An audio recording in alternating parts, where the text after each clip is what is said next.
Assalamualaikum warahmatullahi wabarakatuh. Apa kabar anak-anak? Baik semua kan? Sehat semua ya? Alhamdulillah. Ya, kali ini kita ketemu lagi dengan saya, bahwa di pembelajaran kali ini kita akan belajar tentang teks tanggapan.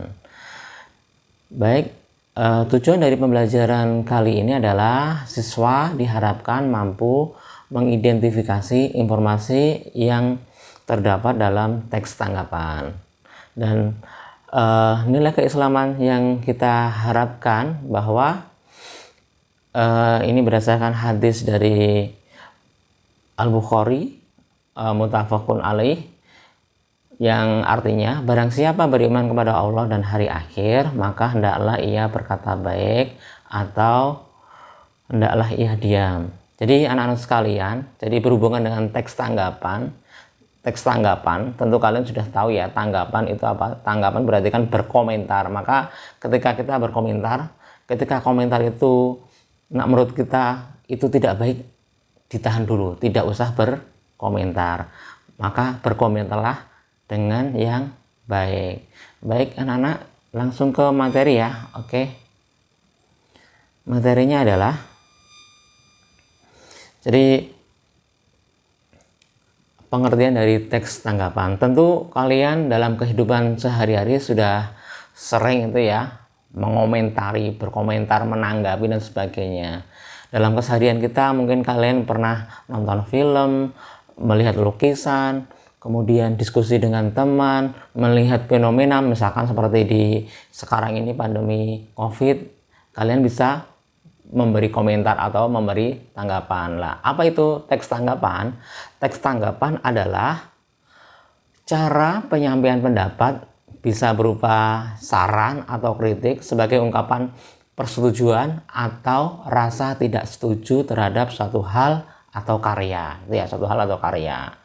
Jadi bisa dikatakan juga bahwa teks tanggapan adalah teks yang berisi penilaian terhadap suatu hal atau karya. Jadi teks tanggapan itu adalah menilai. Jadi kita menilai, mengomentari. Nah, dalam menilai ini ada dua hal itu ya, bisa sepakat, setuju, bisa juga tidak setuju. Itu ya anak-anakku tentang teks tanggapan. Kemudian selanjutnya adalah tentang syarat teks tanggapan. Jadi syarat dan teks tanggapan dalam teks tanggapan ini adalah ada dua. Yang pertama adalah objektif. Artinya apa? Artinya adalah dalam kalian menanggapi suatu hal atau produk itu harus berdasarkan kenyataan atau fakta sesungguhnya. Jadi ketika kita menanggapi, menanggapi suatu hal atau mengomentari suatu hal harus sesuai dengan faktanya. Tidak boleh kita tambahi, tidak boleh kita kurangi. Dan misalkan ketika kita menanggapi suatu hal, karya dari teman kita misalkan itu ya, maka tanggapilah karyanya itu, jangan ditanggapi orangnya. Meskipun kita tidak suka dengan orangnya, atau mungkin kalian misalkan ada tidak suka dengan teman kalian, tapi kalau melihat karyanya ya tanggapi dengan objektif, dengan sesuai dengan faktanya. Kemudian syarat yang kedua adalah santun. Santun ini berarti baik, atau cara menyampaikan tanggapan itu harus berdampak positif. Meskipun dalam menanggapi suatu hal atau produk itu, karya itu, ada kadang kita setuju, kadang tidak setuju, maka tanggapilah dengan santun. Artinya memberi dampak yang positif, memberi dampak yang baik. Jadi ketika kita misalkan memberi kritikan kepada orang lain, maka kritiklah dengan baik. Jadi disampaikan dulu kelebihannya, kemudian baru disampaikan kekurangannya. Misalkan adalah, wah lukisan kamu ini bagus loh sebenarnya, cuma kurang di bagian sini, harusnya ini diberi warna yang lebih terang. Nah, itu salah satu mengomentari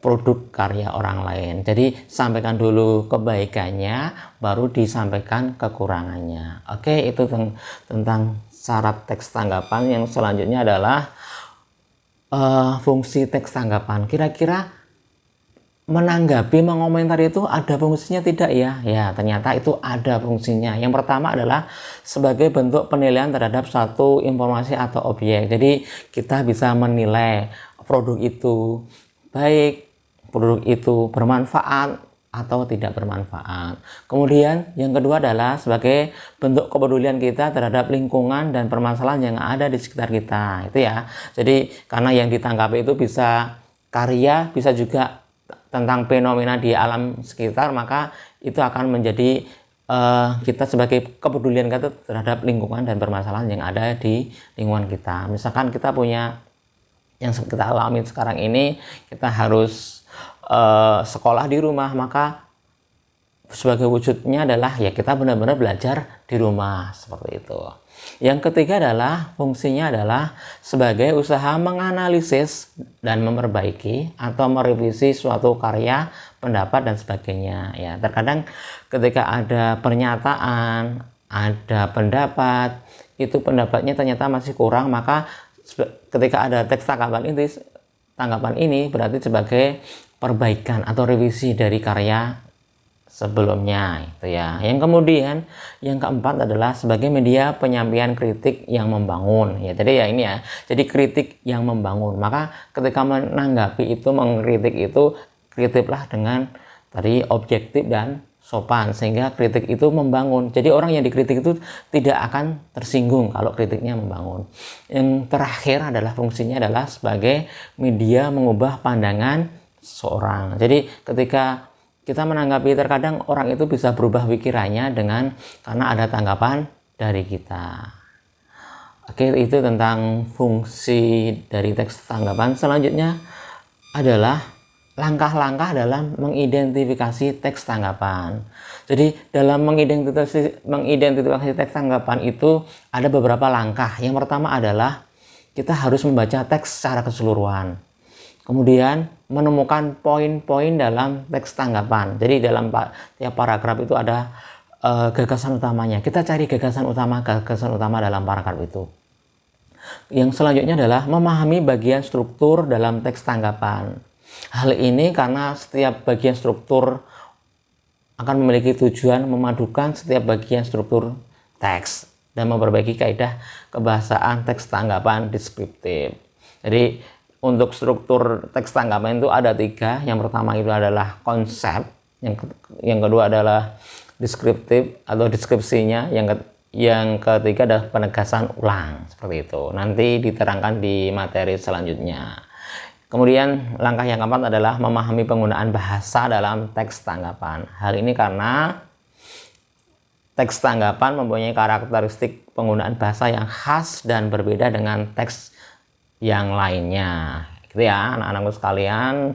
Langkah-langkah mengidentifikasi teks tanggapan. Oke, ini Ustadz sampaikan satu contoh teks tanggapan. Ini sudah ada di modul, nanti bisa dilihat di modulnya ya. Modulnya ini masih di semester 1 karena ternyata untuk semester 2 ini nanti materinya hanya ada 2, teks tanggapan dan teks cerita inspiratif.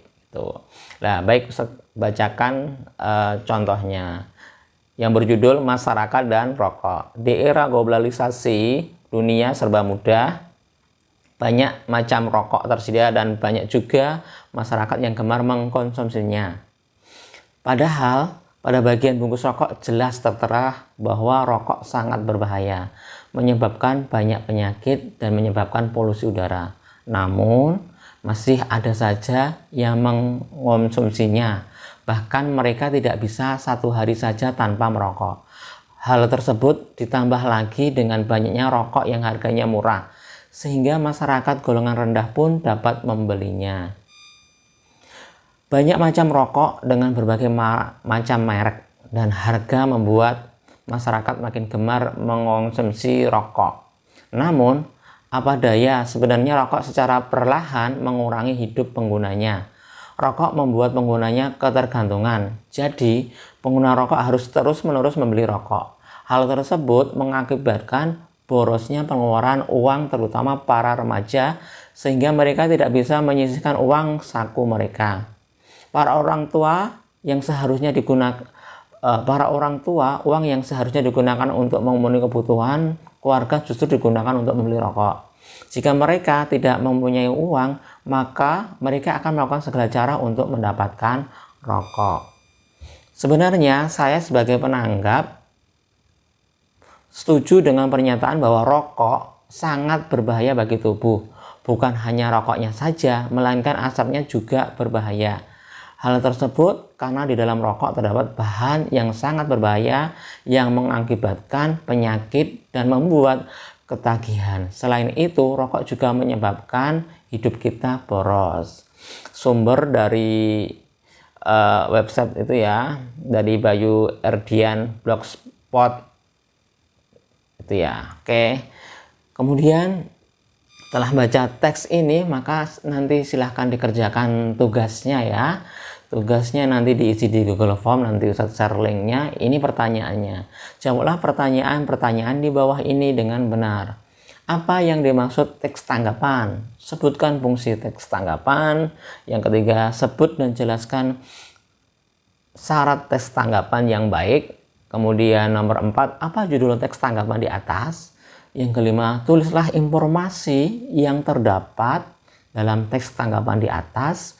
Kemudian yang keenam terakhir, tulislah kalimat pendapat yang terdapat dalam teks tanggapan di atas. Itu anak-anak 6 pertanyaan yang harus kalian kerjakan di pembelajaran ini, dan Ustadz akhiri di pembelajaran ini videonya sampai sini. Nanti kita sambung di video kedua tentang menyimpulkan dan struktur teks tanggapan. Oke, wassalamualaikum warahmatullahi wabarakatuh.